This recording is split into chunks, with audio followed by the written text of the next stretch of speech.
Hello বন্ধুগণ, আমি হলাম সেলিম মণ্ডল। আর আজ আমি তোমাদের রিমিক্স এন্টারটেইন চ্যানেলে এমএস পেইন্টের সাহায্যে কম্পিউটারে ড্রয়িং করাতে শেখাবো। তো চলো বন্ধুগণ, শুরু করা যাক। সবার প্রথমে রানে গিয়ে আমরা এমএস পেইন্ট লিখে চলে আসলাম এমএস পেইন্টের পেজে। এবার আমরা ন্যাশনাল ফ্ল্যাগ আজকে ড্র করব। সবার প্রথমে এইভাবে একটা চার কোণা আমরা শেপ ড্র করলাম। এটা আমাদের পতাকার স্ট্যান্ড হবে, যার উপরে পতাকাটা থাকবে।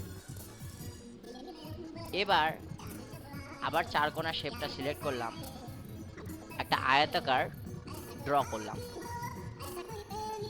ঠিক সেম প্রসেসে আমরা পরপর তিনটে আয়তাকার, একই সাইজের তিনটে আয়তাকার আমরা ড্র করলাম।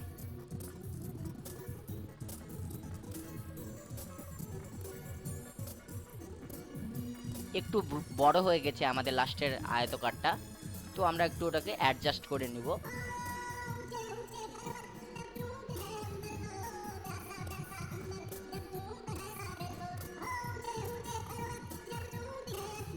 হ্যাঁ, এবার সম্পূর্ণটা সঠিক আছে।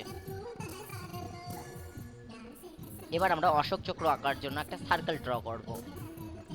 সেই সার্কেলটাকে ফ্ল্যাগের মিডিলে প্রবেশ করিয়ে দেব।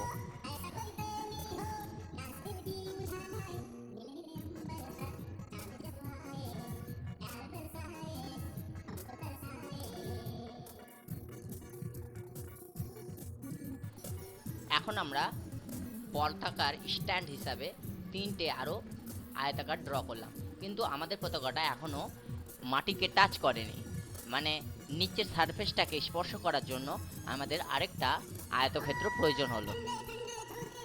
এইভাবে আমাদের আঁকার কাজ প্রায় কমপ্লিট হয়ে এসেছে। এখন আমরা রং করব। বাইরের ব্যাকগ্রাউন্ডটাকে আকাশি কালার দিয়ে দিলাম।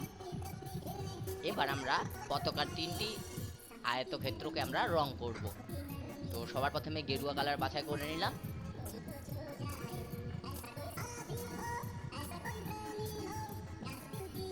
এই যে গেরুয়া কালারটা আমরা ঢেলে দিলাম এখানে। বালতি দিয়ে রং করতে খুবই সহজ হয়। এবার আমরা সবুজ কালারটা নিচে দিলাম। এবার আমরা পতাকার স্ট্যান্ডে কালার করব। পতাকার যে ডান্টাটা রয়েছে সেখানে আমরা কালার মিক্সার থেকে কালার চয়েস করলাম। এই যে কালার করে দিলাম। এবার আমরা মাটিতে যে চারটা স্তম্ভ রয়েছে সেগুলোকে পরপর কালার করে দেব।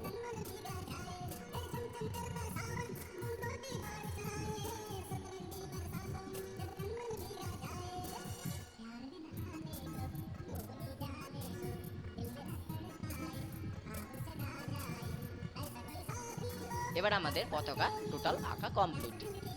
এবার আমরা কিভাবে ছবিটা শেপ করতে হয় সেটা শিখব। প্রথমে ফাইল মেনুতে গিয়ে সেভে ক্লিক করলাম। তারপরে আমরা ডেস্কটপে রাখলে সামনাসামনি দেখতে পাবো ছবিটা, ওই জন্য ডেস্কটপে সিলেক্ট করে নিলাম। ফাইল নেম আমরা ন্যাশনাল ফ্ল্যাগ টাইপ করবো এখানে। আমার ন্যাশনালে এন বানানটা ছোট হাতের, ক্যাপস লক অন করে আমরা বড় হাতের নামটা করে নেব, ন্যাশনাল। এবার ফ্ল্যাগ।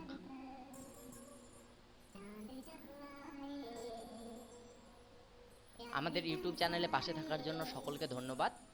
আমাদের রিমিক্স এন্টারটেইন চ্যানেলটাকে সাবস্ক্রাইব করে একটু বেল আইকন দাবিয়ে দেবেন। ধন্যবাদ।